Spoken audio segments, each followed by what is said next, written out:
The bullet tore through the wooden beam not 3 inches from Luna Kennedy's head, and she did not even flinch as she hammered the next nail into place, her calloused hands steady as iron despite the chaos erupting in the Denver, Colorado streets below. It was the summer of 1878, and the silver boom had turned the once quiet mountain town into a powder keg of greed, desperation, and violence. Luna had seen worse in her 22 years of hard living, much worse, and a stray bullet from some drunk miner's pistol was not going to stop her from finishing the roof on the general store before nightfall. She had promised old Mr. Henderson she would have it done by Sunday, and Luna Kennedy kept her promises, even when the world around her seemed determined to fall apart. The shooting stopped as quickly as it had started, leaving only the echoing crack of gunfire bouncing off the mountain peaks that surrounded the town. Luna wiped the sweat from her brow with the back of her hand and surveyed her work. The roof was nearly complete, just a few more hours of labor under the blazing Colorado sun.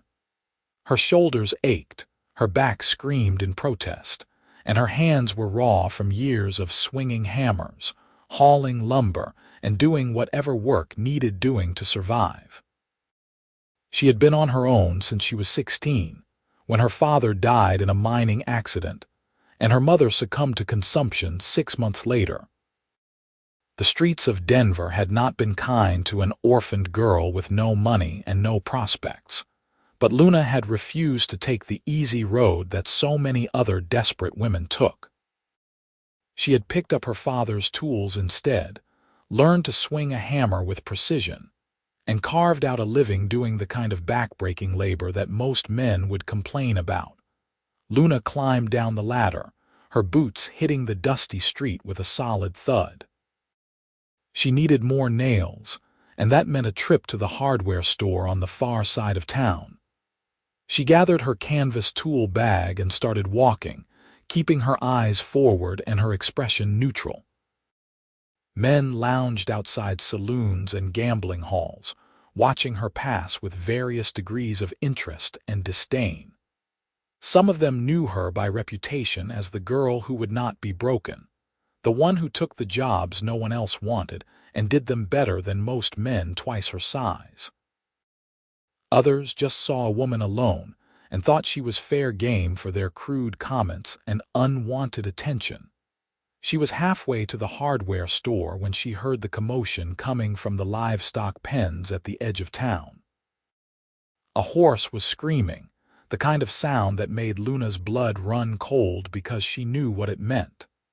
She changed direction without thinking, breaking into a run despite her exhausted muscles. When she reached the pens, she found a crowd gathered around a corral where a massive black stallion was thrashing and bucking, blood streaming from a gash on its shoulder.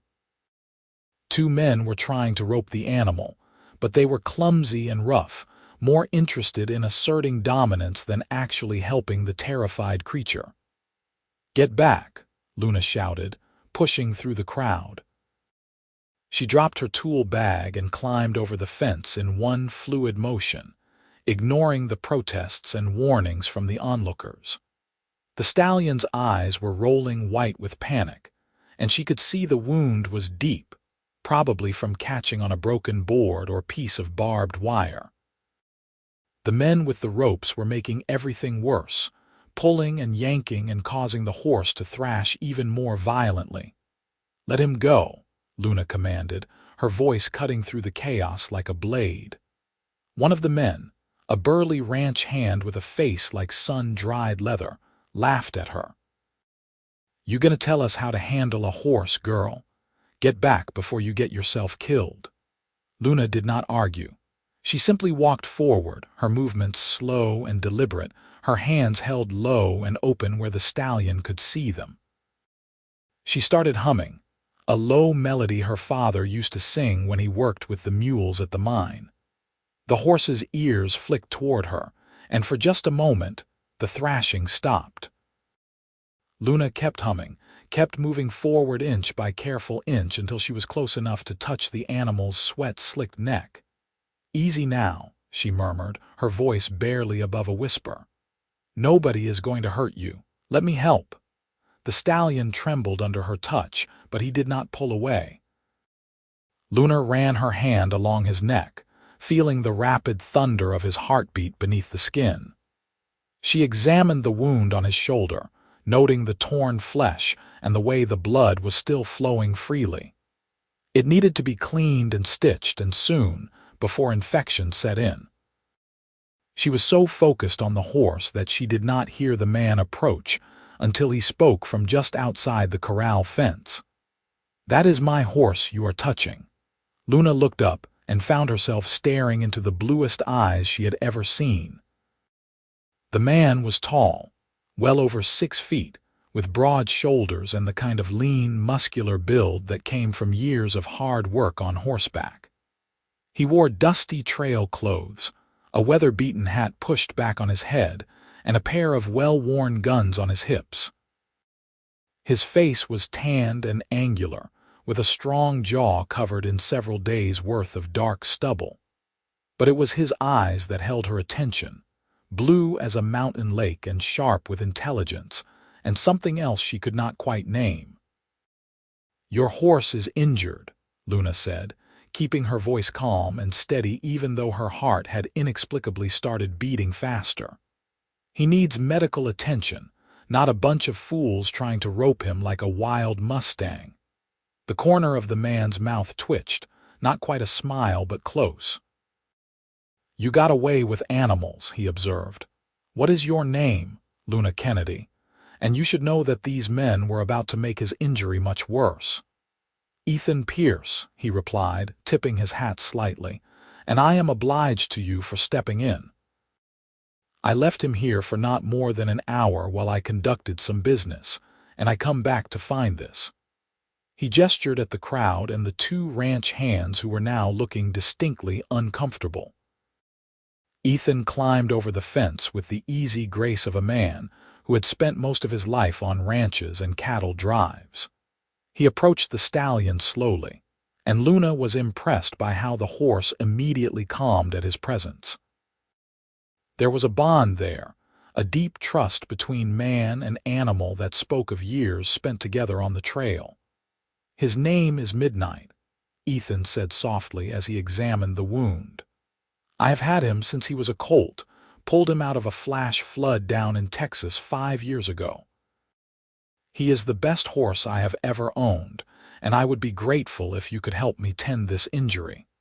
I can see you know what you are doing." Luna nodded, already mentally cataloging what they would need.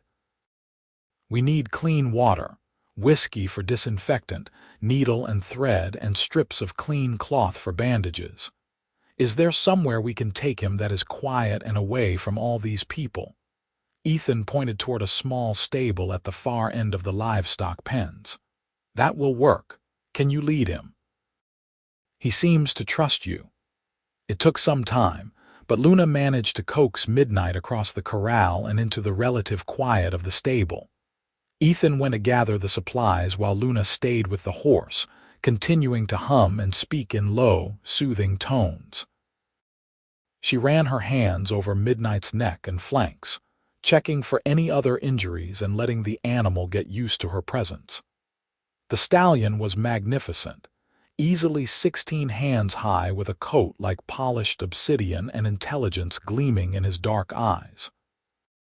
When Ethan returned with the supplies, they worked together in companionable silence. Luna cleaned the wound while Ethan held the horse steady, speaking in a low murmur that kept Midnight calm despite the sting of the whiskey. Threading a needle was delicate work, and Luna was aware of Ethan watching her hands as she prepared to stitch the torn flesh. "Your hands," he said quietly, and Luna tensed, waiting for the inevitable comment about how rough and callous they were, how unfeminine, how she should be doing needlework instead of manual labor. Instead, Ethan said, "They are steady." Most people would be shaking after climbing into a corral with a panicked horse. Luna glanced at him, surprised by the note of respect in his voice. "I have been working with my hands since I was old enough to hold a hammer. They are not pretty, but they get the job done." She began stitching the wound, her movements careful and precise. Ethan continued to hold Midnight steady, but she could feel his attention on her, studying her with an intensity that made her skin prickle with awareness.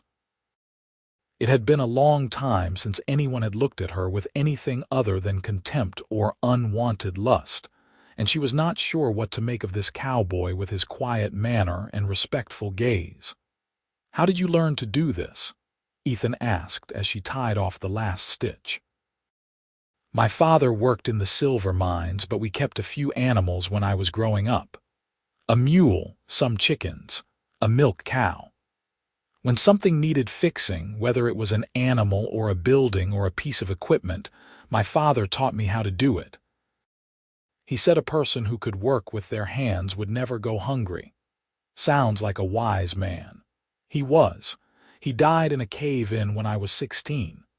Luna finished bandaging the wound and stepped back to examine her work. The bleeding had stopped, and the stitches were clean and tight. Midnight would heal, as long as the wound was kept clean and did not get infected. Ethan reached out and gently took one of Luna's hands in his. She started to pull away, suddenly self-conscious about the rough calluses and old scars that marked her palms, but his grip was firm and gentle at the same time. He turned her hand over, studying the evidence of years of hard labor written across her skin. "These tell a story," he said softly. "They tell me you are a survivor, someone who does what needs to be done no matter how hard it is. That takes strength most people do not have." Luna's breath caught in her throat. She had spent 6 years being ashamed of her hands, hiding them when she could, avoiding situations where people might notice how different she was from the soft, delicate ladies who strolled down Denver's streets in their fine dresses and gloves. But Ethan was looking at her hands like they were something to be admired, not hidden away. He raised her hand to his lips and pressed a gentle kiss to the largest callus on her palm, the one she had earned from countless hours swinging a hammer. "Strong," he murmured. Then he kissed another callus, this one from handling rough lumber. "Capable." Another kiss, on the scar from where she had once caught her hand on a nail. "Beautiful." Luna felt heat flood her cheeks, and for the first time in years she was completely at a loss for words. No one had ever touched her with such tenderness, such reverence. She had convinced herself that she was not the kind of woman men fell in love with, that her rough hands and rougher life had made her unsuitable for anything beyond the occasional crude proposition in a saloon. But here was this cowboy, this stranger, looking at her like she was something precious. "I should go," she managed to say, though she made no move to pull her hand away. "I have work to finish before nightfall." Ethan released her hand slowly, reluctantly. "Will I see you again?" "I would like to repay you properly for helping Midnight. Maybe buy you dinner." Luna hesitated. Every instinct she had developed over the past 6 years told her to say no, to keep her distance, to protect herself from disappointment and heartbreak. But there was something in Ethan's eyes, something genuine and kind, that made her want to take a chance. "I am usually at the boarding house on 3rd Street in the evenings," she said. "Mrs. Crawford runs the place. She serves dinner at 6.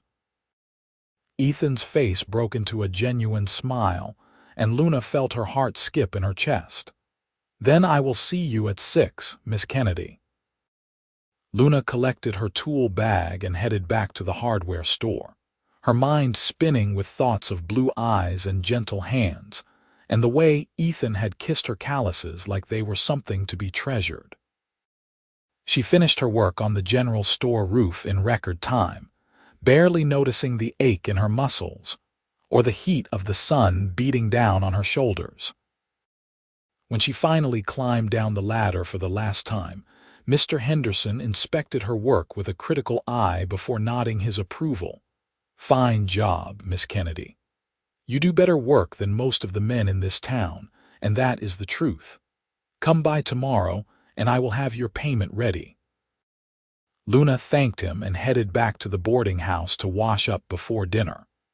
Mrs. Crawford was a motherly woman in her 50s who had taken Luna in when she first found herself alone on the streets of Denver. The boarding house was clean and respectable, a haven for working people who needed an affordable place to sleep and a hot meal at the end of a long day. Luna paid her rent by doing repairs around the building, fixing leaky roofs and broken steps, and whatever else needed attention. She washed her face and hands in the basin in her small room, changed into her only good dress, a simple blue cotton that had seen better days but was at least clean and mended. She tried to do something with her hair, which was long and dark and had a tendency to curl wildly in the mountain humidity, but gave up after a few minutes and simply tied it back with a ribbon. She stared at her reflection in the small mirror above the basin, noting the sun-bronzed skin and the fine lines starting to form at the corners of her eyes. She looked older than 22, worn down by hard work and harder times. What could a man like Ethan Pierce possibly see in her?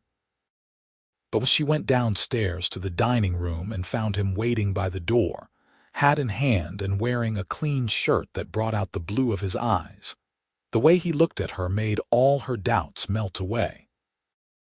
He offered his arm like she was a fine lady, and Luna took it, feeling both awkward and oddly pleased by the gesture. Mrs. Crawford served her usual hearty fare, beef stew with fresh bread and vegetables from her garden, followed by apple pie that was still warm from the oven. Ethan ate with the appetite of a man who spent his days in the saddle, but he also asked Luna questions, real questions about her life and her work and her dreams for the future. No one had ever been interested in her thoughts before, and Luna found herself opening up in ways she had not expected. "I have been saving money," she confided as they lingered over coffee after the meal. "I want to start my own business someday, a proper carpentry shop. There is plenty of work in Denver with all the building going on, but most people do not want to hire a woman. If I had my own shop, I could choose my own jobs and build a real reputation." Ethan leaned back in his chair, regarding her with those penetrating blue eyes. "How much more do you need?" "Another $200, maybe a little more. I have been saving for 3 years and I am almost there."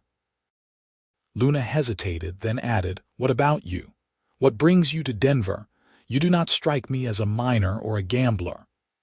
"I am a rancher, or at least I was. I had a spread down in southern Colorado near Pueblo, but I sold it 6 months ago.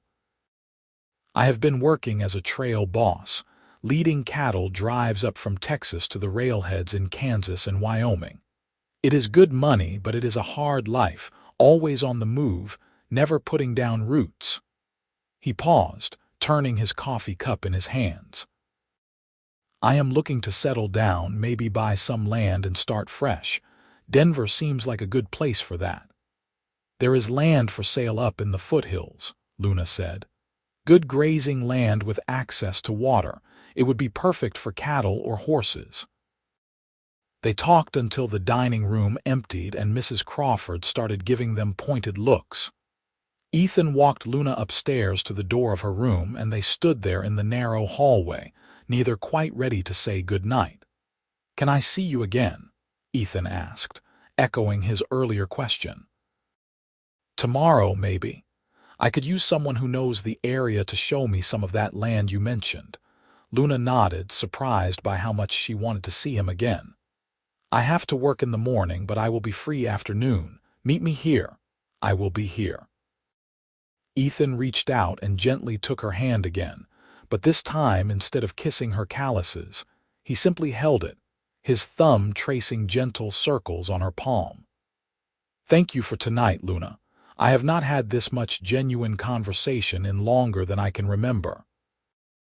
"Neither have I," Luna admitted softly. After he left, Luna lay in her narrow bed and stared at the ceiling, replaying every moment of the evening in her mind. She told herself not to get her hopes up, that Ethan would probably move on in a few days or weeks, and she would never see him again. But a small, stubborn part of her heart refused to listen, clinging to the memory of his lips on her calloused palm and the way he had called her strong. The next morning dawned clear and bright, and Luna forced herself to focus on work. She had a job repairing the steps on the schoolhouse, and the teacher was anxious to have it done before classes started on Monday. Luna measured and cut new boards, her hands working with the automatic precision that came from years of practice. But her mind kept drifting to Ethan, wondering if he would really show up at noon or if last night had been just a pleasant interlude that would fade in the harsh light of day. He was waiting on the porch of the boarding house when she arrived, midnight saddled and ready alongside a pretty chestnut mare. Ethan smiled when he saw her, that warm, genuine smile that made her heart do strange things in her chest. "I borrowed Rosie from the livery stable," he explained, gesturing to the mare. "I thought we could ride up into the foothills and see that land you mentioned. That is, if you are comfortable on a horse," Luna laughed. "I have been riding since I was old enough to climb on a mule's back. Let me just change into something more practical." She went inside and swapped her work dress for a split riding skirt and boots, then tied her hair back in a practical braid.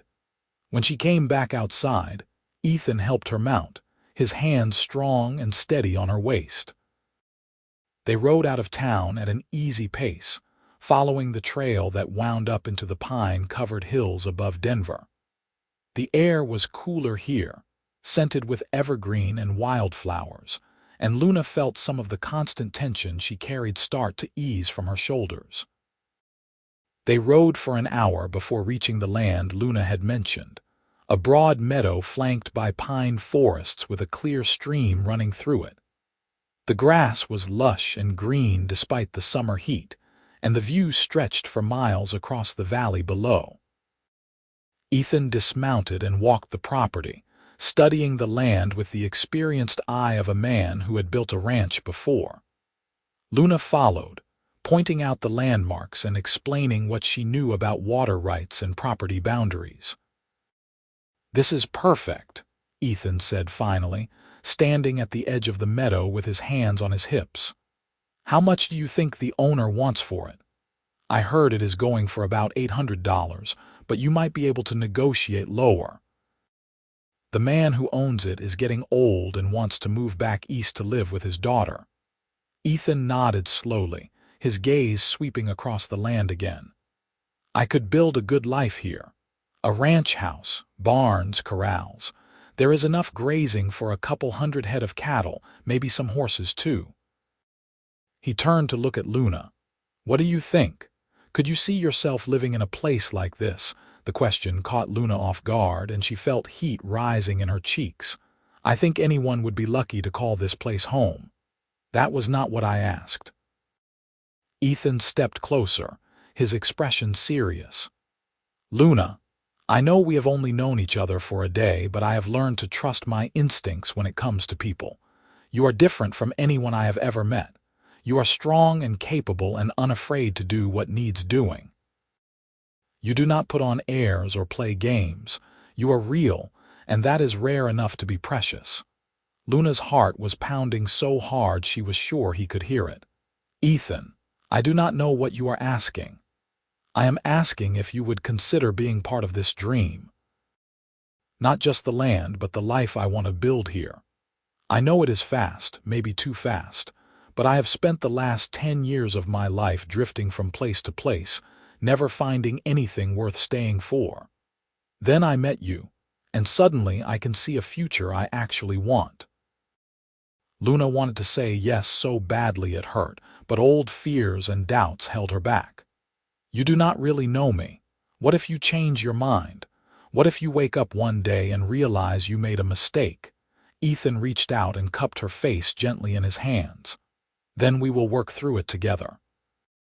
That is what people do when they care about each other. They do not give up at the first sign of trouble. I am not like other women, Luna said desperately, needing him to understand. I cannot cook fancy meals or play the piano or do any of those things ladies are supposed to do. I know how to swing a hammer and fix a roof and birth a calf, but that is about it. I will never be some delicate flower who needs protecting. Good, Ethan said firmly.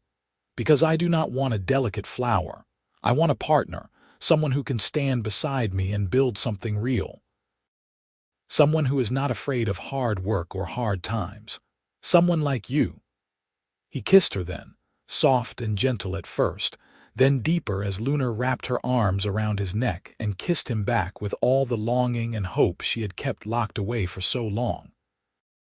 When they finally broke apart, both breathing hard, Ethan rested his forehead against hers. "Stay with me," he whispered. "Help me build this ranch. Be my wife. I know it is crazy and too fast, but I have never been more sure of anything in my life." Luna pulled back just enough to look into his eyes, searching for any sign of doubt or hesitation. But all she saw was sincerity and hope and something that looked very much like love. "Yes," she said, the word coming out as barely more than a breath. "Yes, I will stay. I will marry you." Ethan let out a whoop of joy and picked her up, spinning her around until they were both dizzy and laughing. When he set her down, he kissed her again, this time with such tender reverence that Luna felt tears prick at the corners of her eyes. For the first time since her parents died, she felt like she had found a home, not a place but a person who saw her for who she really was and loved her anyway.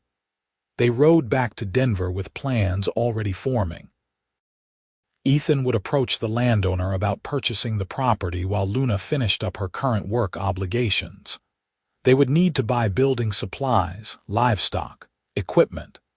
It would take every penny Ethan had saved plus Luna's nest egg, but they would make it work. They would build the ranch together, side by side, equal partners in every way. The next few weeks passed in a blur of activity. Ethan successfully negotiated the purchase of the land, getting it for $700 after the owner took a liking to his straightforward manner and solid plans. Luna gave notice to her clients, though she promised to continue taking repair jobs in town, as needed to supplement their income while the ranch was getting established. Mrs. Crawford cried when Luna told her the news, but declared herself delighted that her favorite boarder had found such a good man.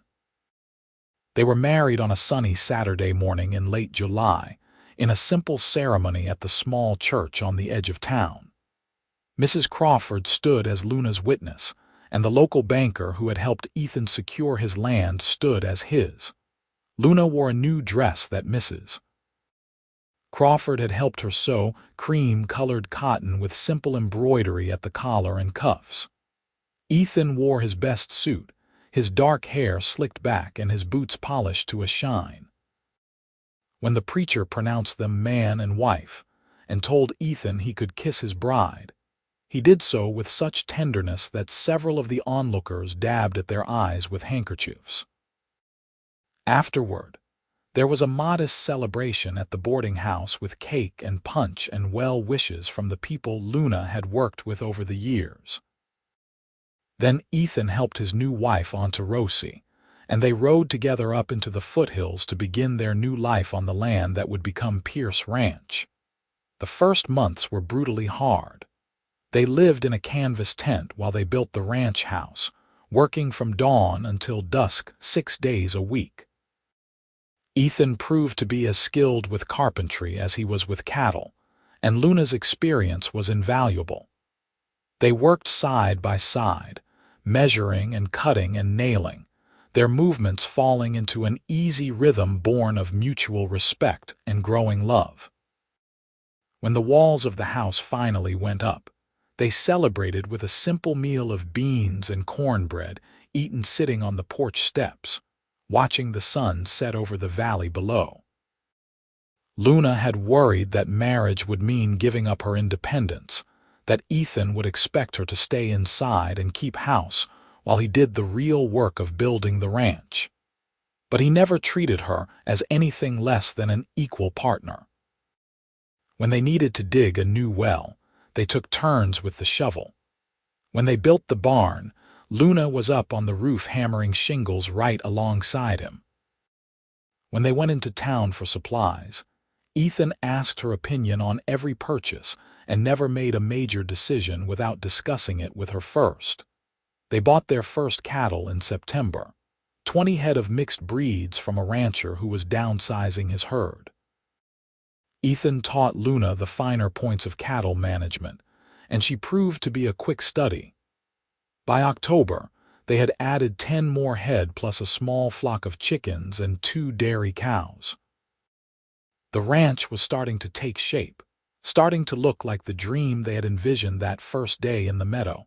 Winter came hard and early that year, with the first snow falling in mid-November.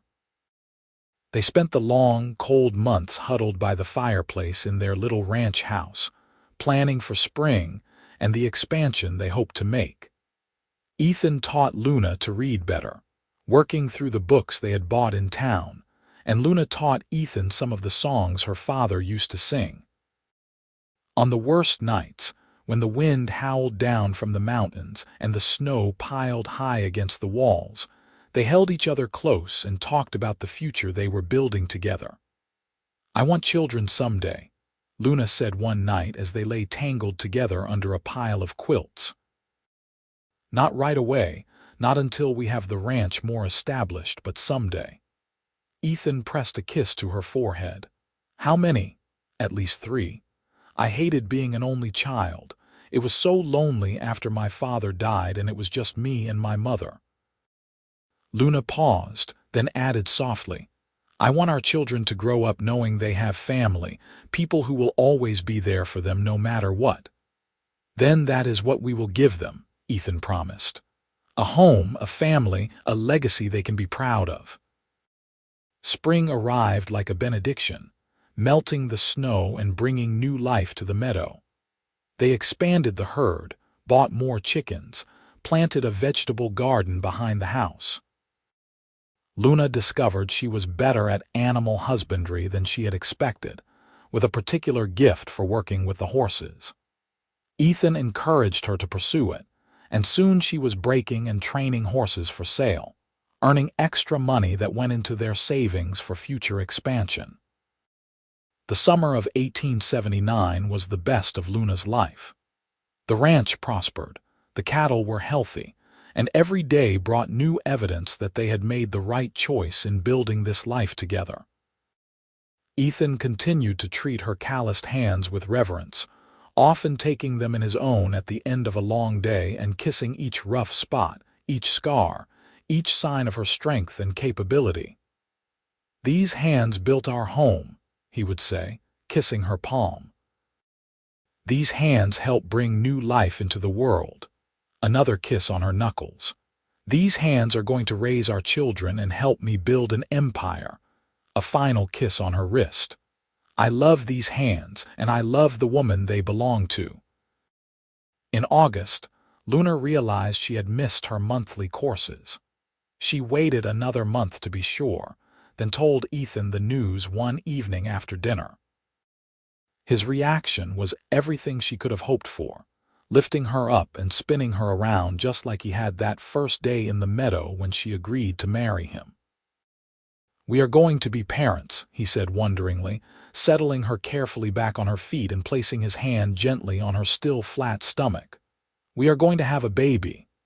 "Are you happy?" Luna asked, suddenly nervous. "Happy does not begin to cover it," Ethan replied, pulling her close. "I am terrified and thrilled and so grateful I can barely put it into words. You have given me everything I never knew I needed, Luna. A home, a purpose, and now a family." The pregnancy was not easy. Luna continued working on the ranch as long as she could, but by her 7th month, Even she had to admit that climbing on roofs and wrestling with cattle was probably not wise. She focused on lighter tasks, tending the vegetable garden, working with the chickens, managing the ranch accounts. Ethan became fiercely protective, insisting she rest more and refusing to let her do anything he deemed too strenuous. "I am pregnant, not made of glass," Luna protested one afternoon when Ethan physically lifted her away from the woodpile she had been trying to stack. "I know that," Ethan replied calmly, "but you are carrying our child and I am not going to risk anything happening to either of you. Let me take care of the heavy work for a while." Their son was born on a cold morning in March of 1880, after a long and difficult labor that left Luna exhausted but elated. Ethan held his firstborn son with shaking hands, tears streaming down his face as he counted tiny fingers and toes. They named him Daniel Thomas Pierce, after both their fathers, and he was perfect in every way that mattered. Motherhood was both harder and more rewarding than Luna had imagined. Daniel was a colicky baby who cried for hours in the evening, and Luna often found herself walking the floor with him at all hours of the night.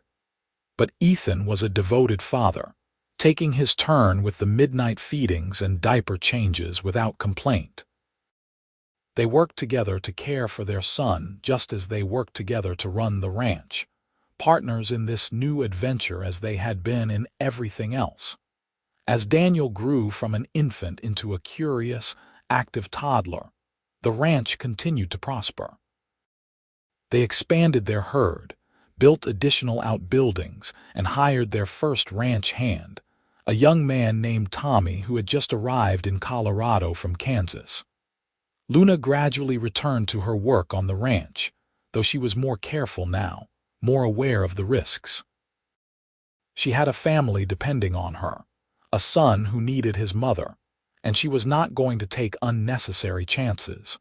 When Daniel was 3, Luna discovered she was pregnant again. This time she knew what to expect, and she was better prepared for the challenges of balancing ranch work with carrying a child. Their daughter was born in the spring of 1883, a tiny, red-faced bundle they named Sarah Mee after Ethan's grandmother. She was easier than Daniel had been, a calm, contented baby who seemed happy to observe the world from wherever she was placed. The Pierce Ranch became known throughout the region for quality cattle and well-trained horses. Luna's reputation as a horsewoman grew, and people came from as far as 50 miles away to buy horses she had trained. Ethan managed the cattle operation with skill and dedication, building relationships with buyers and earning a reputation for fair dealing and quality stock. Together, they had built something substantial and lasting, a legacy for their children and the generations that would come after. Luna was 30 when their third child was born, another son they named James who had his father's blue eyes and his mother's dark hair. By then, the original house had been expanded twice to accommodate their growing family, and the ranch employed 5 full-time hands plus seasonal workers during roundup.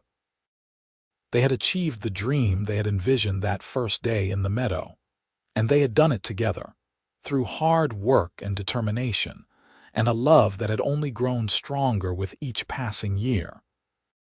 On their 10th wedding anniversary, Ethan took Luna back to the meadow where he had first proposed, leaving the children in the care of Mrs. Crawford, who had moved into a small cabin on the ranch after selling the boarding house.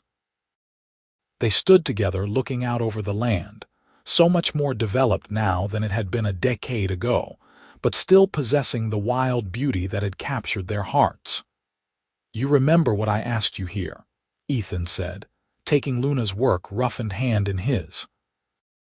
"You asked if I could see myself living here," Luna replied, leaning into his side. "And I was too afraid to say yes right away." Ethan raised her hand to his lips and kissed each callus, each scar, each mark of the hard work they had done together. "These hands have built everything we have," he said softly. "They have built our home, raised our children, helped create an empire from nothing.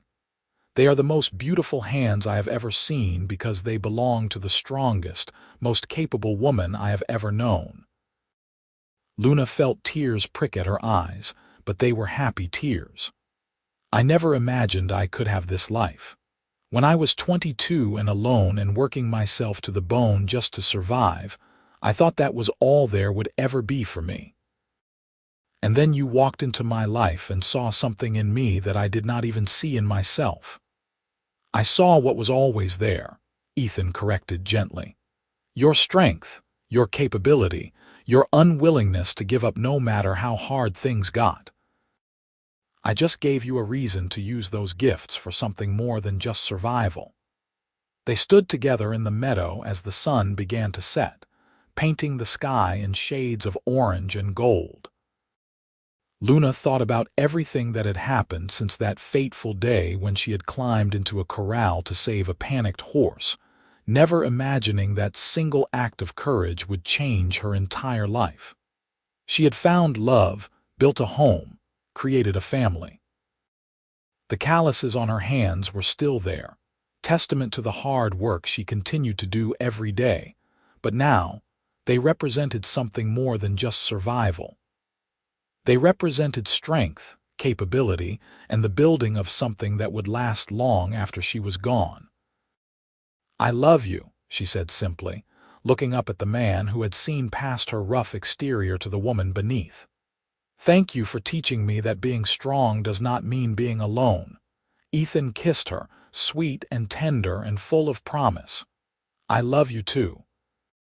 Thank you for taking a chance on a wandering cowboy with a crazy dream."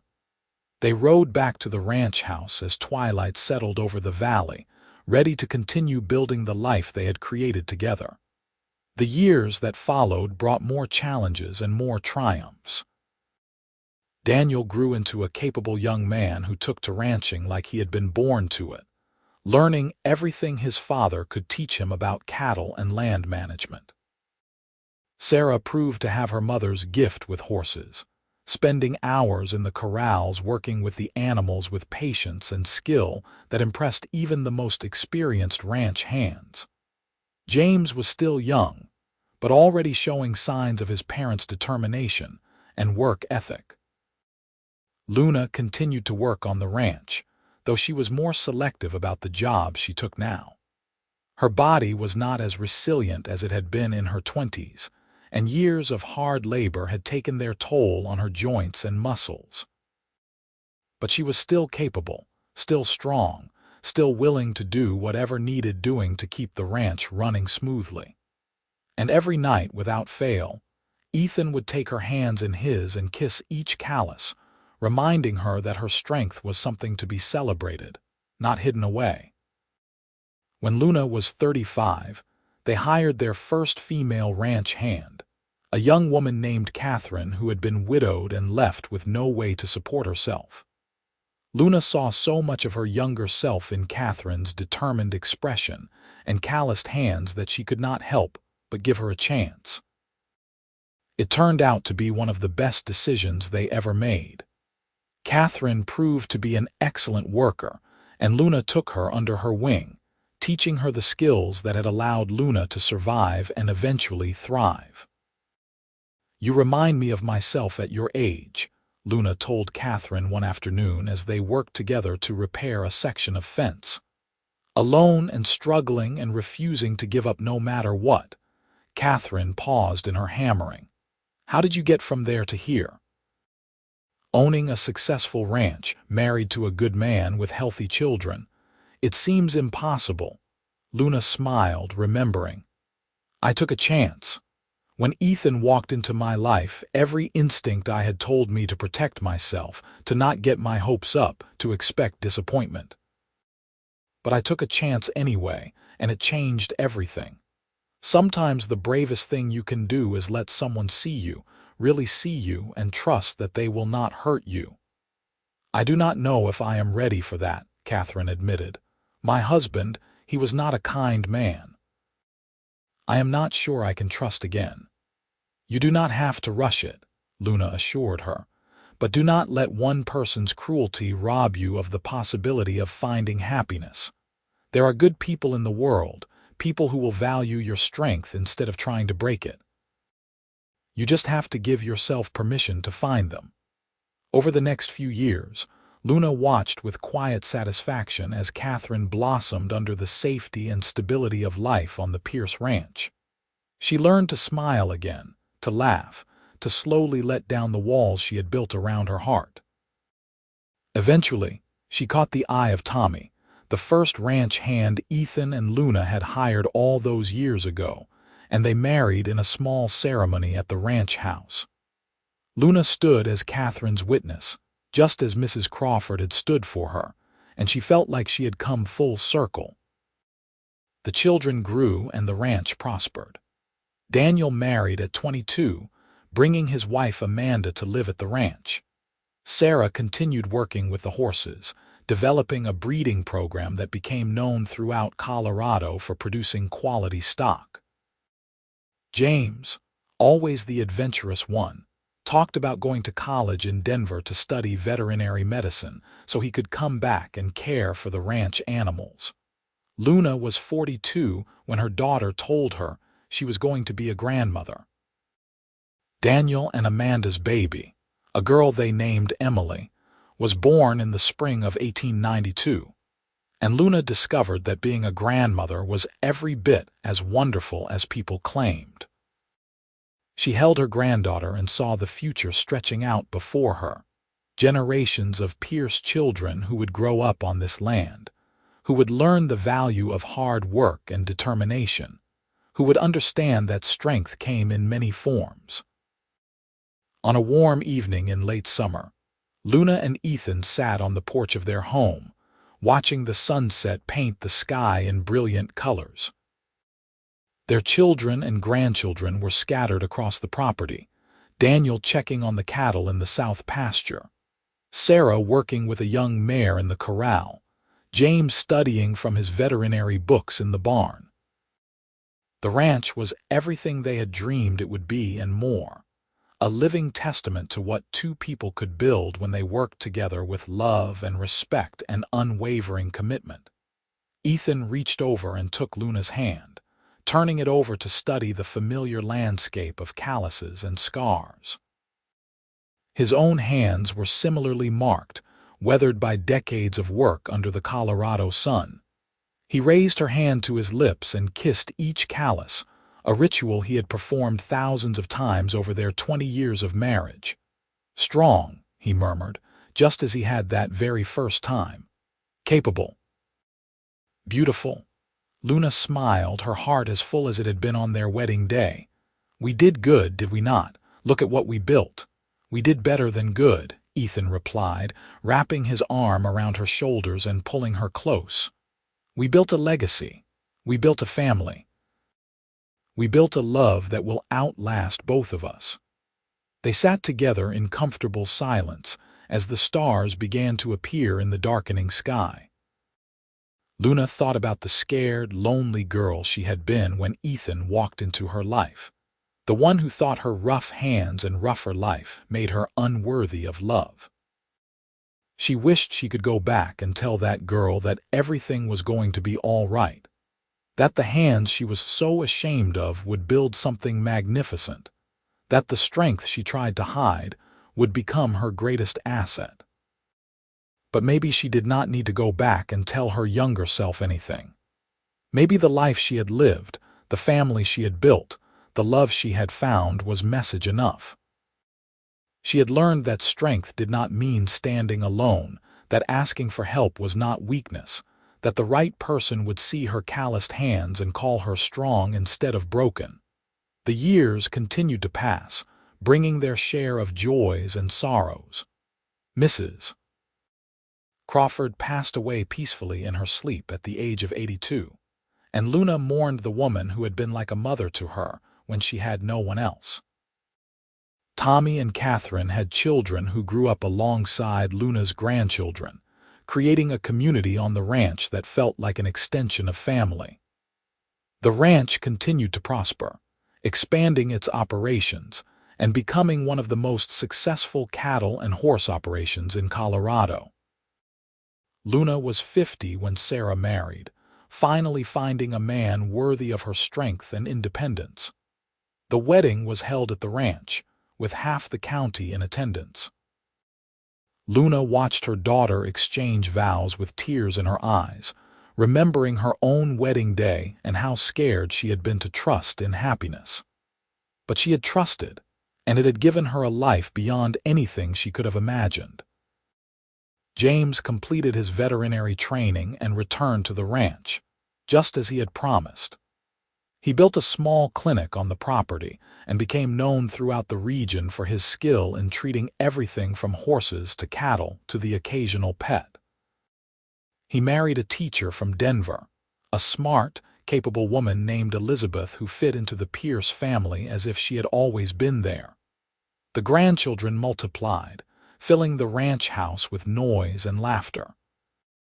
Luna taught them all the same lessons her father had taught her. That hard work was something to be proud of. That strength came in many forms. That helping others was the highest calling. She showed her granddaughters that women could be both strong and soft, could work with their hands and still be feminine, could build empires and raise families. She showed her grandsons that real strength meant respecting women as equals, that a man was measured not by his dominance but by his character. Ethan remained her constant companion through all of it, her partner in every sense of the word. They still worked side by side on the ranch, though they left more of the heavy labor to younger hands. They still ended each day on the porch, watching the sunset and talking about everything and nothing. And Ethan still kissed Luna's calloused hands, still told her she was strong, still looked at her with the same love and reverence he had shown from the very beginning. When Luna turned 60, the family threw a celebration that brought people from all over Colorado. The ranch was decorated with bunting and flowers, and tables groaned under the weight of food prepared by friends and neighbors. Luna stood on the porch and looked out at the crowd, at her children and grandchildren and great-grandchildren, at the ranch hands who had become like family, at the community they had helped build. She felt Ethan's arms slip around her waist and she leaned into him, grateful beyond words for the life they had created together. "Any regrets?" Ethan asked softly, his lips close to her ear. Luna thought about it, really thought about it. She thought about the hard years after her parents died, the loneliness and struggle and constant fight to survive. She thought about the calluses on her hands and the scars on her palms and all the years of back-breaking labor. And then she thought about everything that had come after, the love and family and purpose she had found. "Not a single one," she said firmly. "Every hard moment, every struggle, every scar was worth it because it led me here. It led me to you." Ethan kissed her temple, a gesture of such tenderness it still made her heart skip after all these years. "I am the one who got lucky. I was just a wandering cowboy with a dream. You made that dream into reality." "We made it into reality," Luna corrected. "Together. That is how we have always done things." The party continued late into the night, with music and dancing and storytelling. Luna's grandchildren begged her to tell them the story of how she and Grandpa met, and she obliged, recounting the tale of the panicked horse and the injured stallion and the cowboy who had kissed her calloused hands and called her strong. The children listened with wide eyes, and Luna hoped they understood the lesson beneath the story, that true love meant seeing someone's strength and celebrating it, not trying to diminish or hide it. As the years advanced, Luna and Ethan gradually stepped back from the day-to-day operations of the ranch, letting Daniel take over as the primary manager. They remained active and involved, offering advice and guidance when asked, but the heavy burden of running a successful ranch operation fell to younger shoulders. Luna was grateful for the chance to slow down, to spend more time with her grandchildren and great-grandchildren, to pursue hobbies she had never had time for when she was younger. She learned to paint, creating watercolors of the ranch and the mountains and the meadow where Ethan had proposed. She wrote down her memories, filling journals with stories of her childhood and her parents and the early days of the ranch. She wanted her descendants to know where they came from, to understand the sacrifices and hard work that had built the life they now enjoyed.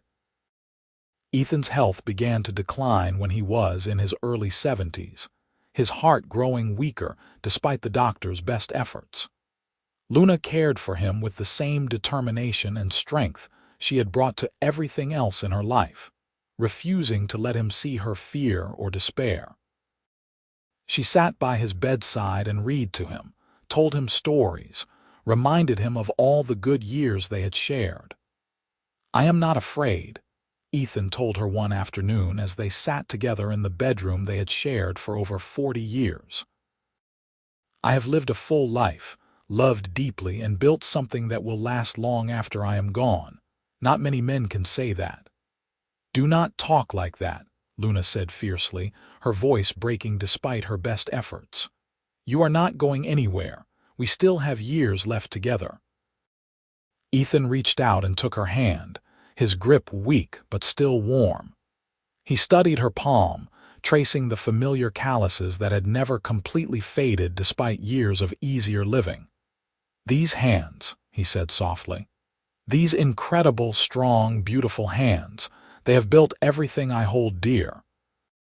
They have shaped my entire world." Tears streamed down Luna's face. "I cannot do this without you. You are my strength." "No," Ethan said firmly, using what energy he had to make her meet his eyes. "You have always been your own strength. I just helped you see it. And you will continue being strong after I am gone, because that is who you are, Luna Pierce. You are a survivor, a builder, a woman of such courage and determination that you changed the course of my entire life, just by being willing to help an injured horse." Ethan passed away peacefully 3 days later, with Luna holding his hand, and their children and grandchildren gathered around his bed. Luna felt like a piece of her soul had been torn away, but she held herself together through the funeral, and the burial, and the long days that followed. She had to be strong for her family, had to show them that life went on even in the face of profound loss. The grief was overwhelming at times, hitting her in unexpected moments when she would reach for Ethan across the bed or start to call his name to show him something. But she also felt his presence in everything around her, in the ranch they had built together, in the children and grandchildren who carried his legacy forward, in the mountains and meadow and endless Colorado sky. Luna lived another 15 years after Ethan's death, remaining active and involved in the ranch operations well into her 80s. She watched her great-grandchildren grow, saw the ranch continue to prosper and evolve with the changing times. She taught anyone who would listen about the importance of hard work and determination, about seeing strength as something to be celebrated rather than hidden, about the power of partnership and true equality in marriage. When Luna passed away at the age of 88, the entire community mourned. Her funeral drew people from across Colorado, ranchers and business people and families, whose lives she had touched in ways both large and small.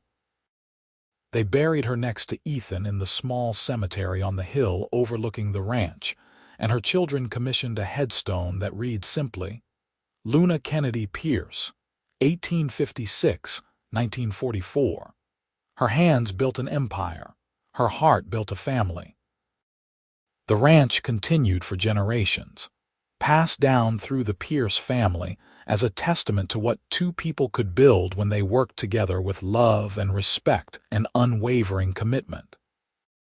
Daniel's children ran it after him, then their children, each generation adding their own innovations while respecting the foundation Luna and Ethan had laid. The story of Luna's calloused hands and Ethan's reverence for them became family legend, told and retold to each new generation as a reminder that true strength comes in many forms. And true love means celebrating your partner's strength rather than trying to diminish it. In the ranch house, preserved behind glass in a place of honor, hung Luna's old work gloves, worn thin from years of hard labor. Next to them was a painting Ethan had commissioned shortly before his death, showing Luna as she had been when they first met, standing tall and proud with her rough hands visible, her expression strong and unafraid. The artist had captured something essential in that image, the fire and determination that had allowed a young orphan girl to survive alone in a harsh world, and then to thrive when she found someone who saw her strength as the gift it truly was. Visitors to the ranch would often stop and stare at that portrait, asking about the woman with the calloused hands and fierce eyes. And the Pierce descendants would smile and tell the story, the one about the cowboy who kissed each callus and called her strong, and the incredible life they built together. It was a story about love, yes, but also about respect and partnership, and the understanding that true strength is not diminished by tenderness, that the hardest hands can also be the gentlest, that building something lasting requires both power and grace. The meadow where Ethan proposed to Luna remained untouched by development, preserved by successive generations of Pierce ranchers as a reminder of where it all began. On summer evenings, you could still find Pierce descendants riding up to that meadow to watch the sunset, to feel the connection to their remarkable ancestors, to remember that everything they had came from two people who were brave enough to take a chance on each other despite the odds. The grass still grew lush and green, the stream still ran clear and cold, and the mountains still stood eternal against the Colorado sky, bearing witness to a love story that had changed the course of countless lives and would continue to inspire generations yet to come.